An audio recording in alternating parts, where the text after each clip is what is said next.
Phone use ಮಾಡುತ್ತಿರುವ ಎಲ್ಲರಿಗೂ ಒಂದು big news. Telecom regulatory authority ಇಂಡಿಯಾದಿಂದ ಹೊಸ ರೂಲ್ಸ್ಗಳು ಜಾರಿಯಲ್ಲಿವೆ. ಜಿಯೋ, ಏರ್ಟೆಲ್, ವಿಐ ಮತ್ತು BSNLನ ಪ್ರೀಪೇಯ್ಡ್ ಸಿಮ್ದಾರರಿಗೆ ಒಂದು ಅಪ್ಡೇಟ್.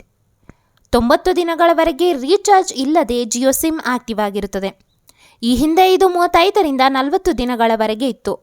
90 ದಿನಗಳ ಒಳಗೆ ಜಿಯೋ ಸಿಮ್ ರೀಚಾರ್ಜ್ ಮಾಡದೆ ಹೋದಲ್ಲಿ ನಿಮ್ಮ ಸಿಮ್ ಡಿಆಕ್ಟಿವೇಟ್ ಆಗುತ್ತದೆ ಮತ್ತು ನಿಮ್ಮ ನಂಬರನ್ನು ಮತ್ತೊಬ್ಬರ ಹೆಸರಿಗೆ ಮಾಡಲಾಗುತ್ತದೆ.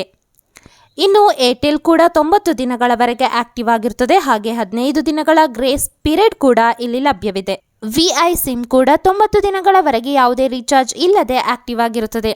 90 ದಿನಗಳ ಒಳಗೆ ಮಿನಿಮಮ್ ₹99 ರೀಚಾರ್ಜ್ ಮಾಡಿ ಸಿಮ್ ಆಕ್ಟಿವ್ ಇಟ್ಟುಕೊಳ್ಳಬಹುದು.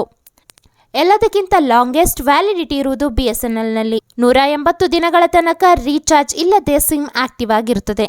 ಈ ಮಾಹಿತಿಯನ್ನು ಮತ್ತಷ್ಟು ಜನರಿಗೆ ಶೇರ್ ಮಾಡಿ.